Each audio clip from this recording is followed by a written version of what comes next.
Good morning, everyone. Good afternoon, good evening. I'm saying good morning, good afternoon, good evening because I don't know if you're perhaps watching this later. So let's get started. I am going to be talking about our experiences. Let's take a look at the text that we read. Born a Crime. I want to check how much you remember from that experience. Born a Crime. First, I want you to type in chat, what does it mean, born a crime? And why? Type in chat. Please type in chat. Everybody has to type in chat so I know what's going on.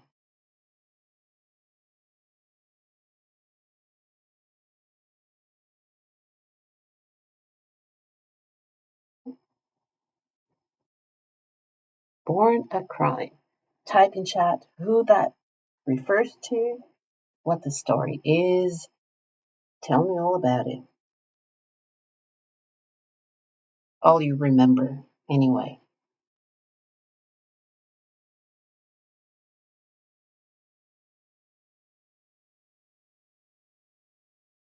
Those of you, and I know that some people will have gotten it, those of you who mentioned Trevor Noah, you are correct. Those of you who didn't, please type in chat now. Who is Trevor Noah? Who is Trevor Noah?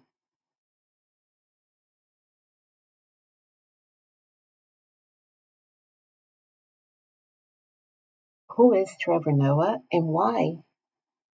Why is it said that he was born a crime?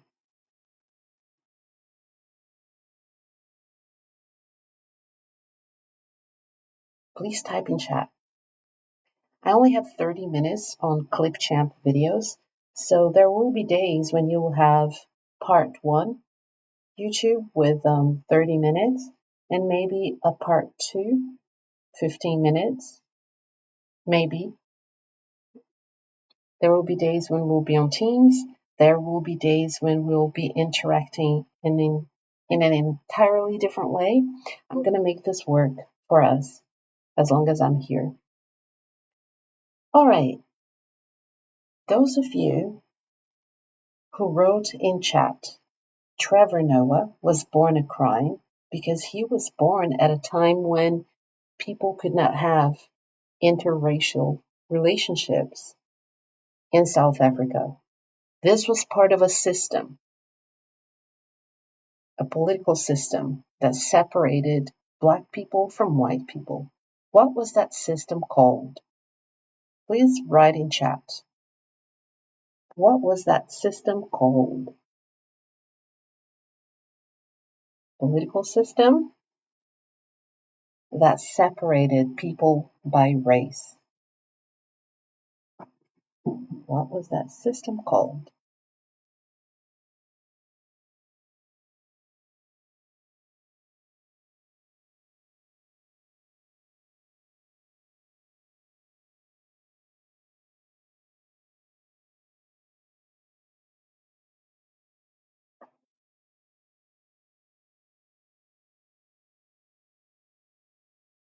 If you wrote apartheid, you are correct. I want you to remember that this system was absolutely brutal.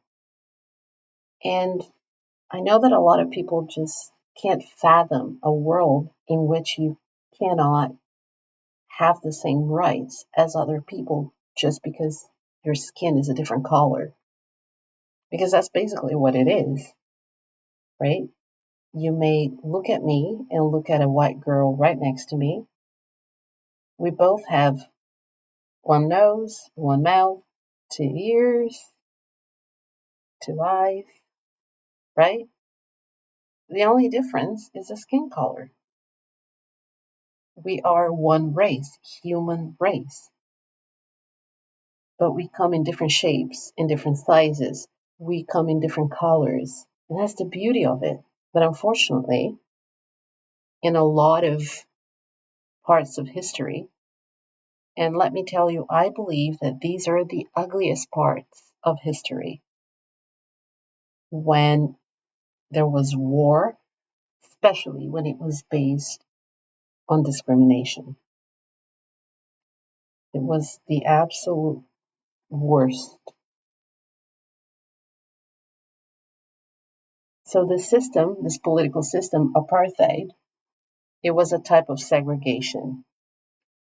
I need you to understand that the name apartheid was the name for this type of racial segregation in South Africa.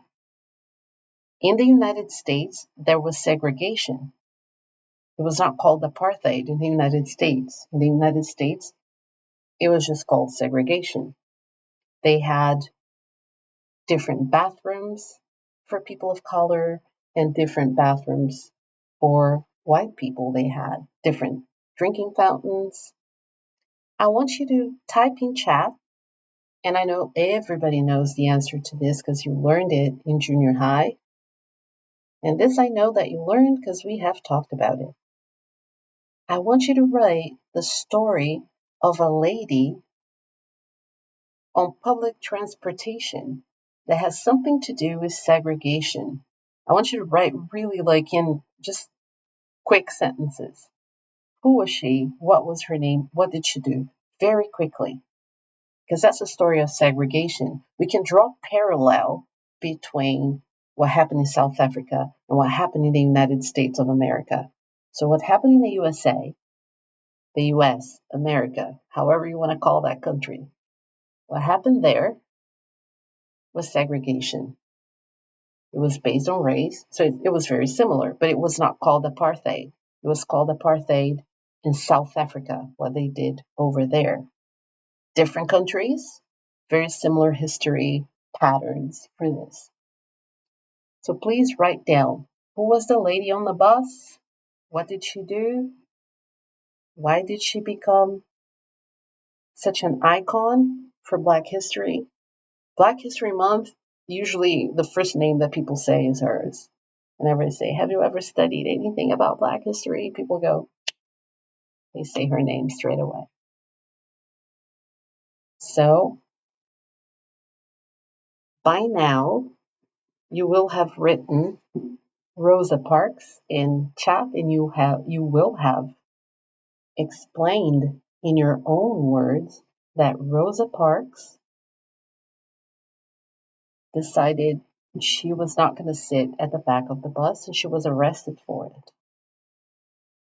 So I just brought this back to your attention because in South Africa, they had apartheid. In the United States, they had segregation.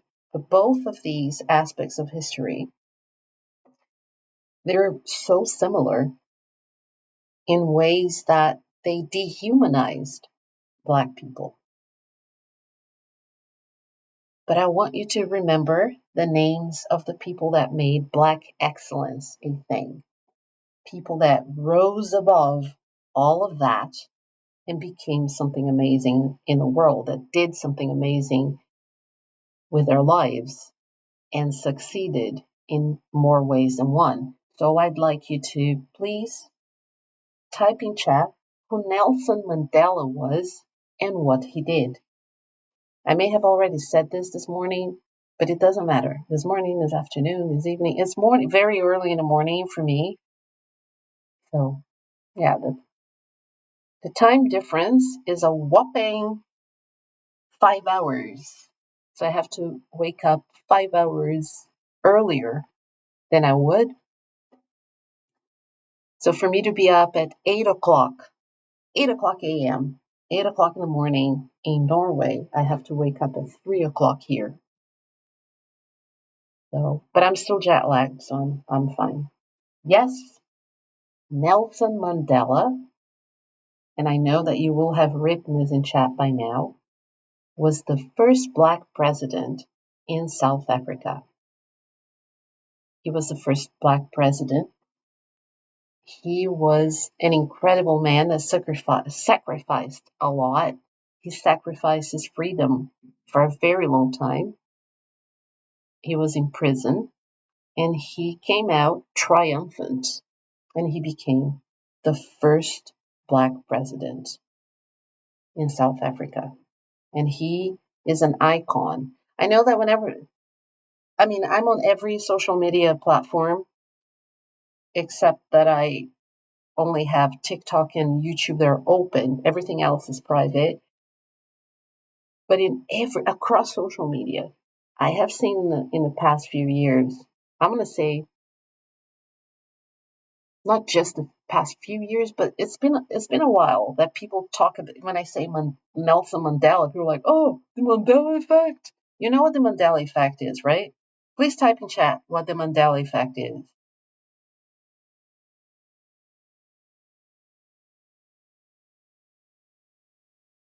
I'm pretty sure somebody will know because it's something that is often talked about. And what I find it puzzling is that some people know what the Mandela effect is, but they don't know the backstory for it. They just they have the definition for it, but they don't know who Nelson Mandela was. To me, that's kind of outrageous. But I mentioned social media because it has been popularized in social media, this concept.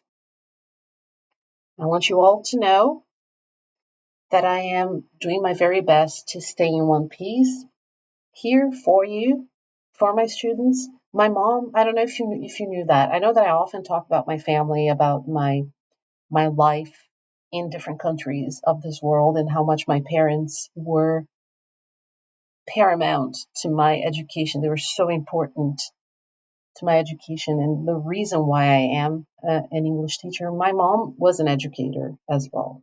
She passed away Friday. That's why I flew to Brazil. We're going to have a beautiful service for her on the 1st of May. And so I am heartbroken, but I'm also comforted in my heart because I know she would have wanted me to be here and she would have wanted me to teach you online and to not just sit around and cry the entire day. I cry sometimes and then I pull myself together and I come here to the computer and I'll be teaching you because this is what keeps me alive and this is part of my life too. So I want you to know that I'm powering through for you all. So, the Mandela effect. The Mandela effect means that people remember an event they think took place, but it actually didn't. And it becomes a collective, it's almost like a collective hallucination because everyone thinks that this happened and they talk about it as if it had happened when it didn't. I think one of the examples that was used for the Mandela effect was the Star Wars movies. How many of you, and please type in chat, I really want to see um, if you have watched and you know anything about the Star Wars franchise. Please type in chat, put an emoji in chat, any emoji. No, no offensive emojis, please. The Star Wars franchise. Because I want to examine examples of the Mandela effect.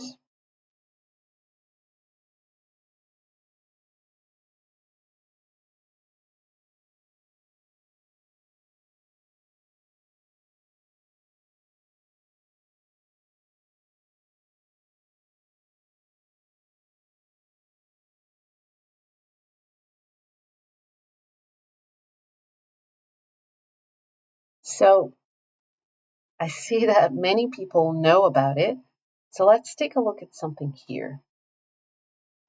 Most people remember Luke, I'm your father. The line Luke, I Am Your Father from Star Wars, Episode 5, The Empire Strikes Back, is actually a misremembered quote.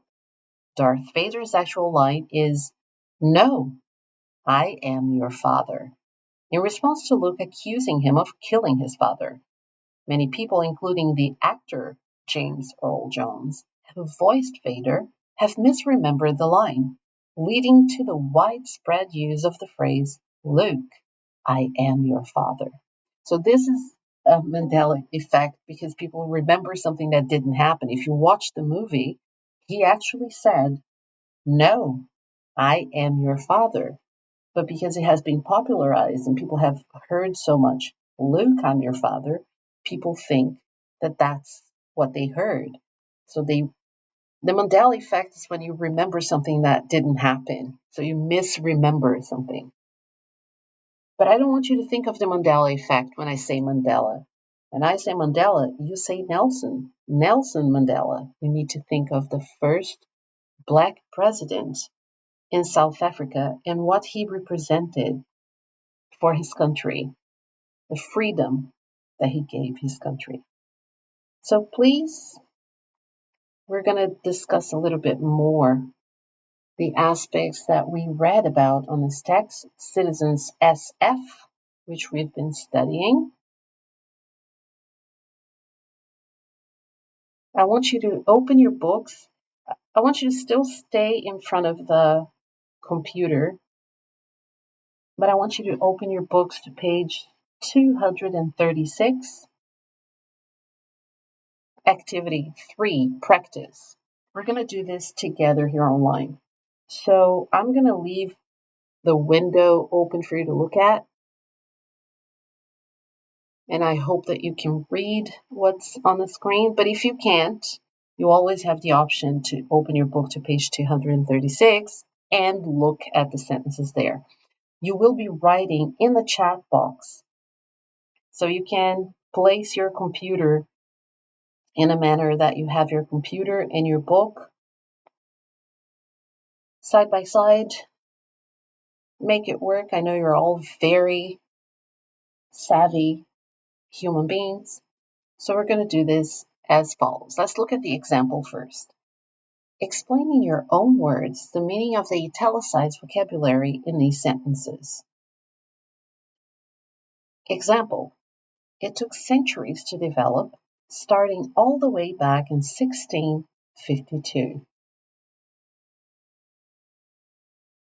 Explanation: it took several hundred years to develop. So what you do here is, this is kind of hard, but I'm going to make it work. Here we go. What you do is, instead of the word several hundred, the words several hundred years, the first sentence has centuries. 1 century, 100 years.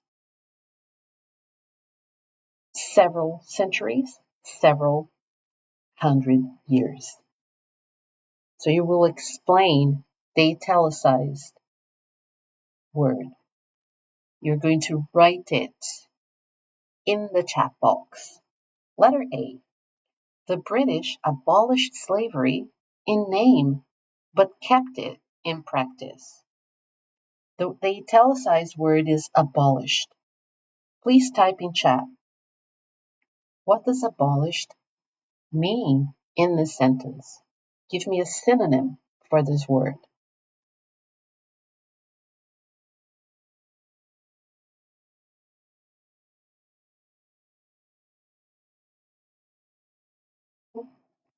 And I'll tell you now. If you haven't typed, I'm going to tell you the answer now, but I think it's safe to say that people have typed it. So the British ended slavery in name, but kept it in practice.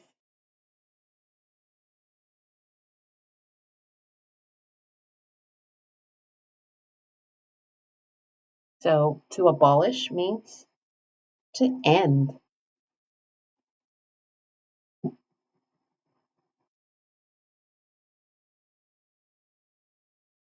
to abolish, to end. Letter B. The italicized word is designed. Apartheid was a police state, a system of surveillance and laws designed to keep Black people under total control. So, what does the word designed mean in there? There's several different ways that you can express the word designed. Please write the synonyms that you can think of. Type in chat.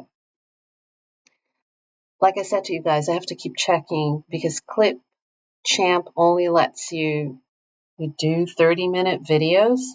So there is a possibility that you will have a part 2 for this. If we can't finish this, you will have a part 2. Yes, those of you who wrote something like built or apartheid was built or was created or was crafted or was made, any of those words would be acceptable responses. Letter C. Being unregulated, minibuses were also very unreliable. The italicized word here is unreliable. Please type in chat synonyms for unreliable.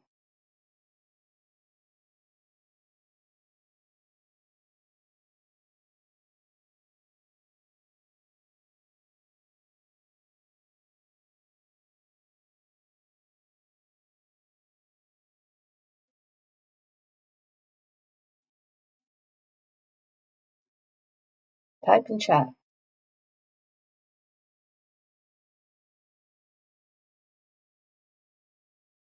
If you know the word reliable, you will know what unreliable means. So if I say to you, I have a student who is very reliable, I can give him directions and tasks, and I can count on him. I know that he will do what is asked of him. Unreliable is the opposite of that, is when you cannot trust or count on something or somebody. If your explanation had any of those words in it, you will know. You will know that it was correct. I am probably in chat typing it right now. I woke up at 3 o'clock in the morning to have all of this ready for you. And I'm also in chat. So I'm going to be working. I'm going to be in Brazil, but I'm not at the beach swimming right now. I am sitting here teaching you. I mean, if it's a Saturday or a Sunday, and my brother and his wife and my niece, if we want to get together and go swimming, we have a beautiful swimming pool at the penthouse where my brother lives right now, that my father left us. So we might go there. But every day from 10:30 a.m. to 15:45, which is the hours I'd be working, I'll be working. I'll be in front of this computer here. So, letter C, unreliable, untrustworthy.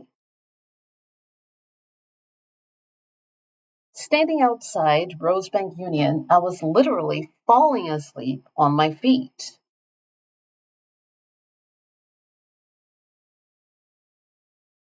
Falling asleep. Give me a synonym for falling in that context. Becoming asleep, somebody just wrote, I think. Becoming asleep or dozing off, right?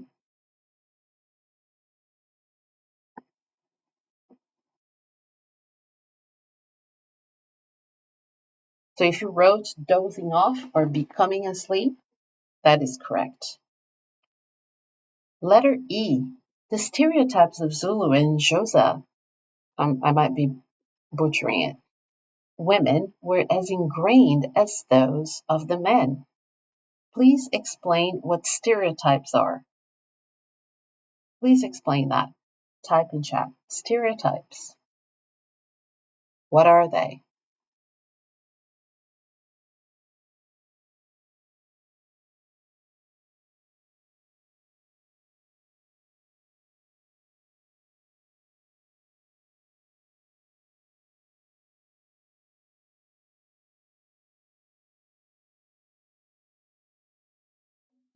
I'm just giving you a few seconds to respond. Their stereotypes are very positive, aren't there? When you say, for instance, all Norwegians are born with skis attached to their feet, which means they're very good skiers because they start from an early age, right? It's a positive stereotype. There's nothing wrong with that. But it's not true, is it? Because some people can't ski at all and they're as Norwegian as can be. So a stereotype can be something positive or neutral, but it can be very negative as well. When you say, for instance, every Asian that I have ever met, so there's a stereotype, and stereotype is that Asians are very intelligent. That's positive. I mean, I'd like to be thought of as intelligent. That's a positive thing, right? But it's still a stereotype because not everyone is good at math. Not everyone is good at physics. Not everyone is good at technology just because you're Asian, right? Some are, some aren't. So that's what stereotypes are. And if you wrote any version of that, you were correct. My mom kept telling him off and he kept calling her names. Please write synonyms for telling him off.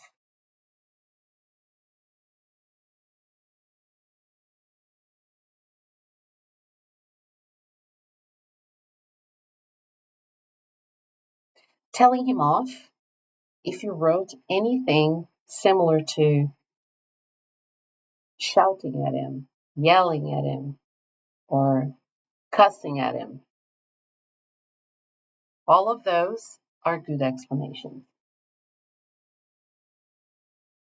Letter G. I didn't fully comprehend the danger we were in at the moment. Comprehend. If I say to you, I can't comprehend what's happening to me right now. Comprehend. What does that mean? Comprehend. Please write synonyms for comprehend.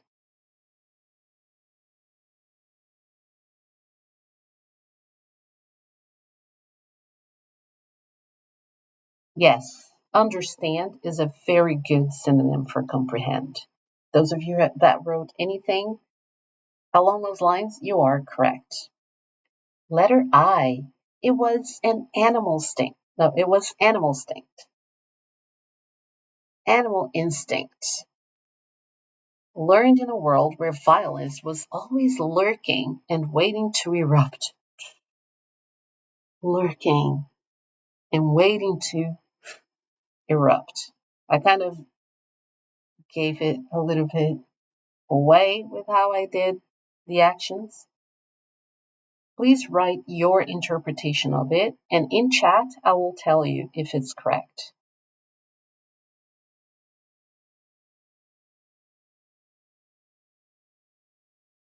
The last one, and then we'll end this video, and I'll put a part 2 up for you. Had I lived a different life, getting thrown out of a speeding minibus might have phased me. To phase someone. What does that mean? Because you can say, oh, I wasn't even phased. I wasn't even phased. Like I wouldn't even care. So the next 40 seconds will be the end of this part of our class. You will have a part 2. So there are 2 links on Teams. Follow the second link now. The second part of this class is going to be a tad shorter. You'll take a break for 5 minutes, come back but you have to really come back on time, right? For the second video. And you have to, of course, participate in chat so I can mark you present.